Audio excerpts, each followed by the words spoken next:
Brothers లో ఆషాఢం KG sale మళ్ళీ మొదలైంది. మరెన్నో క్రేజీ ఆఫర్స్ ఖైదీ చేయండి ఆర్ఎస్ బ్రదర్స్. సార్ మామూలుగా ఇండస్ట్రీని ప్రేమించి ఇక్కడికి ఇండస్ట్రీలోకి వచ్చే జనాలు చాలామంది ఉంటారు. బట్ ఇండస్ట్రీ అతి కొద్ది మందిని ప్రేమిస్తుంది. దాంట్లో మీరు ముందు వరుసలో ఉంటారు. 50 సంవత్సరాల సినీ ప్రయాణం, ఇండస్ట్రీలో కష్ట నష్టాల గురించి, ఇక్కడ ఉండే సుఖాల గురించి, ఇక్కడ ఉండే దుఃఖాల గురించి, ఇక్కడ మనుషుల వ్యధల గురించి, ఇక్కడ పరిస్థితుల గురించి పూర్తి అవగాహన ఉన్న వ్యక్తి మీరు. అన్ని విభాగాల్లో పనిచేస్తున్నారు. అదే సమయంలో దర్శక నిర్మాతగా మీదైన ముద్ర వేస్తున్నారు. సో ఈరోజు మీతో నేను ఇంటర్వ్యూ చేయడానికి కారణం ఏంటంటే, ఈరోజు ఇండస్ట్రీలో ఉన్న పరిస్థితుల గురించి, మనుషుల యొక్క మనస్తత్వాల గురించి, వాటి గురించి వివరంగా మీ నోటి నుంచి తెలుసుకోవాలని ఇంటర్వ్యూ స్టార్ట్ చేస్తున్నాను సార్. మీరు సహకరిస్తారని కోరుకుంటున్నాను. సహకరించుకేం చేస్తాం, వచ్చి అడుగుతున్నావు కదా, చెప్పాలి తప్పదు. నాకు తెలిసి నేను చెప్తాను, బట్ నువ్వు చెప్పినంత నాలెడ్జ్ నాకేం లేదు. ఏదో ఉన్నాం, 50 ఏళ్ళ నుంచి ఉన్నాం కాబట్టి ఎంతో కొంత తెలిసి చెప్తాను.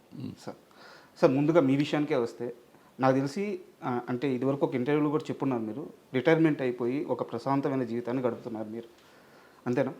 రిటైర్మెంట్ ఏమో లేదు. రిటైర్మెంట్ అని చెప్పి సినిమా వాళ్ళకి రిటైర్మెంట్ ఏమైనా వచ్చేదాకా పని చేస్తాను ఉంటాం. ఏదో అవకాశం కోసం ట్రై చేస్తాను ఉంటాం.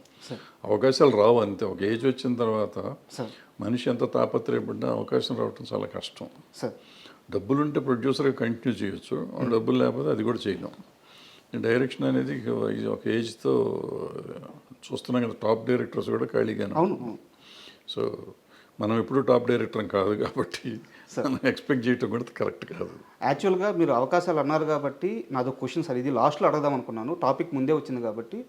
ఇది వరకు మా టీఎన్ఆర్ గారి ఇంటర్వ్యూలో మిమ్మల్ని ఒకసారి యాక్టర్గా మీరు ఎందుకు కంటిన్యూ చేయట్లేదు, ఒక సినిమాలో చేశారు కదా అని చెప్పి అడిగారు అనమాట. ఆ సమయంలో మీరు చెప్పిన సమాధానం ఏంటంటే, నాకు అంత ఇంట్రెస్ట్ లేదు, నేను చాలా బిజీగా ఉండి చేసిన రోల్ అది అని చెప్పి అన్నారు. కానీ ఇప్పుడున్న పరిస్థితుల్లో మీలాంటి ఒక ఈ హైట్ కానీ, మీకుండే ఒక ఆరా కానీ, మీ వాయిస్ కానీ, సో తెలుగు సినిమాలో అతి కొద్ది మందికి మాత్రమే ఉంది, చాలామందిని బయట నుంచి తెచ్చుకుంటూ ఉన్నాము. కోటా శ్రీనివాసరావు గారు కూడా చనిపోయే వరకు ఆయన ఈ విషయం మీదే ఫైట్ చేశారు. సో ఇప్పుడు మీరు యాక్టర్గా చేయాలి అనుకుంటే మీకంటే బెటర్ ఆప్షన్ ఎవరు ఉంటారు సార్? దీనికి నేను ఆప్షన్ అనుకుంటే నాకు యాక్టింగ్ రాదు. ఫస్ట్ పాయింట్ సార్, ఎవరు అడగలేదు, అడిగితే చేసేవాడిని, అది వేరే సంగతి. ఎవరిని అడిగినా కానీ ఏదో పోలీస్ ఇన్స్పెక్టరు లేకపోతే కమిషనరు ఒక గంట వేషం అరగంట వేషం అడుగుతూ ఉంటారు. సరే, అది నాకు ఇంట్రెస్ట్ ఉంటే చేస్తాను, లేకపోతే లేదు. ప్లస్ ఎవరిని అడిగితే ముందు చెప్తాను నేను కండిషన్, నాకు యాక్టింగ్ రాదు, మీకు ఇష్టమైతే రండి, లేకపోతే రావద్దని చెప్తాను. అందుకని వాళ్ళు రాలేదో వస్తారో తెలియదు. బట్ ఎక్కువగా నేనేరా పోలీసులో ఫుల్ లెంత్ క్యారెక్టర్ చేసి ఆ తర్వాత ఎవరు ఫుల్ లెంత్ క్యారెక్టర్ అడగలేదు. ఎవరు ఇంతవరకు అడగలేదు. అడిగుంటే అన్న ఆలోచించేవాడినా నాకు తెలియదు, ఐడియా లేదు. బట్ నేను ఎవరు అడగల. సార్ మీ డైలీ రొటీన్ ఎలా ఉంటుంది సార్? అంటే డే ఎలా నడుస్తుంది? ఏముంటుందో మామూలు తింటాం తిరగటం అంతే, పెద్ద పని ఉంటుంది. లేదంటే ఇంటర్వ్యూలు అంటే ఉంటాయి, లేదంటే ఏదన్నా కథలు చెప్తా ఉంటే వింటూ ఉంటాను. వాళ్ళకి చెప్తా ఉంటాను, నేను చేయనయ్యా మా సినిమాలు చేయట్లేదంటే, లేదు సార్ మీ అభిప్రాయాలు చెప్పండి సార్ అంటూ ఉంటారు. సరే చెప్తూ ఉంటాం. సార్ మీది ముందు నుంచి ఫిల్మ్ బ్యాక్గ్రౌండ్ ఉన్న ఫ్యామిలీ. సో ఇక్కడ అన్ని బాధలు అన్ని ఇబ్బందులు పడ్డారు. సో దర్శకుడిగా కొన్ని హిట్స్ కొట్టారు, కొన్ని పరాజయాలైనవి, నిర్మాతగా కూడా సేమ్ అంతే. బట్ ఇక్కడ ఏంటంటే కార్మికుల కష్టాలు తెలిసిన వ్యక్తిగా చాలా సమస్యలను పరిష్కరించారు. సో ఇక్కడ అన్ని కష్టాలు నష్టాలు అన్నీ చూశారు, అన్నీ దాటొచ్చారు. కాకపోతే ఇప్పుడు మీ ఏజ్ నాకు తెలిసి 77 అనుకుంటున్నాను. సో ఇంత ఏజ్ ఇంత ట్రావెల్ అయిన తర్వాత కూడా మీరు ఒక కంఫర్ట్ లైఫ్ని సెట్ చేసి పెట్టుకున్నారు. ఇండస్ట్రీలో మిగతా ఆర్టిస్టులు అందరూ ఇలా ఎందుకు ప్లాన్ చేసుకోకపోతున్నారు? కెరీర్ చివరికి వచ్చేలేకే ఫైనాన్షియల్గా అంటే వాళ్ళు యాక్టర్స్గా వాళ్ళు పీక్స్లో ఉన్నప్పుడు మంచి రెమ్యూనరేషన్ తీసుకుంటున్నారు, మంచి లైఫ్ని లీడ్ చేస్తున్నారు. చివరికి వచ్చేలేకే ఒకరి మీద ఆధారపడే పరిస్థితి వచ్చేస్తుంది. సో ఎందుకు ఇలా జరుగుతుంది సార్? అంటే నా వరకు నేను వస్తే నేను ఫైనాన్షియల్గా పెద్ద మెస్సే నేను. సార్ నాకు నా వైఫ్ పిల్లలు వాళ్ళు చేసిన జాగ్రత్తలు, వాళ్ళు చేసిన కష్టాలు వల్ల ఇవాళ నేను కొద్దిగా గొప్ప కంఫర్టబుల్గా ఉన్నాను. చాలామందితో కంపేర్ చేస్తే, అంటే ఐఎమ్ కంఫర్టబుల్ లేదని కాదు, కంపేర్ చేస్తే ఫినాన్షియల్గా ఐఎమ్ నథింగ్, కానీ I'm comfortable. So that credit goes to my family, not me.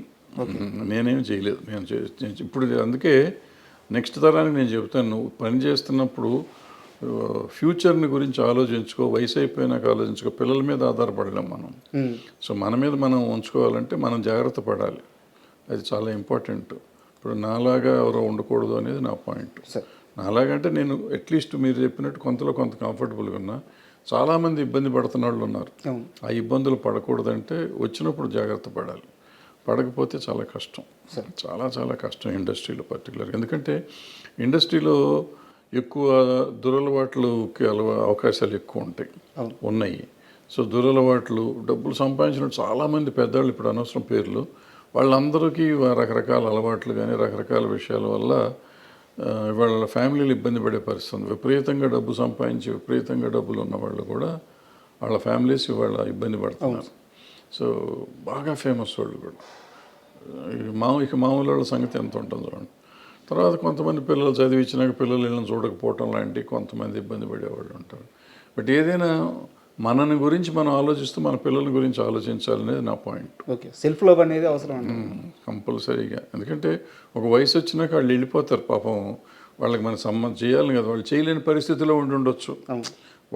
వాళ్ళు కూడా వాళ్ళ బతుకు తెరువు చూసుకోగలిగే పరిస్థితి తప్ప మన సపోర్ట్ చేసే పరిస్థితి ఉండకపోవచ్చు. అందుకని వాళ్ళ మీద ఆధారపడతాం కాకుండా మనది మనం చూసుకుంటూ వాళ్ళ కోసం చేస్తే బాగుంటుంది. ఎందుకంటే చూస్తా చాలామంది నాకు డబ్బులుగా అడుక్కునే పరిస్థితి ఉండటం ఇండస్ట్రీలో వాళ్ళని చూస్తే నాకు కొంచెం బాధేస్తుంది, కోపం వస్తుంది. ఈ పరిస్థితికి మనం వెళ్తున్నాం అంటే మనం ఏంటి, నా కెపాసిటీ ఏంటి, నేనేంటి అని ఆలోచించుకోవాలి. నాకు ఉన్నదానికంటే ఎక్కువ ఆలోచించుకొని నేను ఎఫర్ట్ చేయగలను. ఇప్పుడు సపోజ్ నేను సైకిల్ ఎఫర్ట్ చేయగలను అనుకోండి, కారు కొనేస్తాను. కారు కొంటే కారు మెయింటెనెన్స్కి, పెట్రోల్కి, ఈఎంఐకి డబ్బులు కావాలి, ఈ అప్పులు చేయాలి. నాకు అవసరం లేదు. ఎవరి కోసం షో చేస్తున్నావు? నీ జీవితం నువ్వు బతకాలంటే నీకు సైకిల్ సరిపోతుంది, లేదా బస్సులో వెళ్ళు, ఆటోలో వెళ్ళు.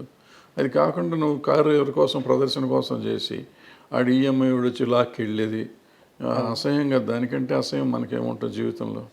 సో ఎగ్జాంపుల్ చెప్పా. అట్లా మనం షో ఆఫ్ కోసం బతికేవాళ్ళు కొంతమంది, అవన్నీ మారాలి. మనం మారితే సింపుల్గా ఉంటుంది. సార్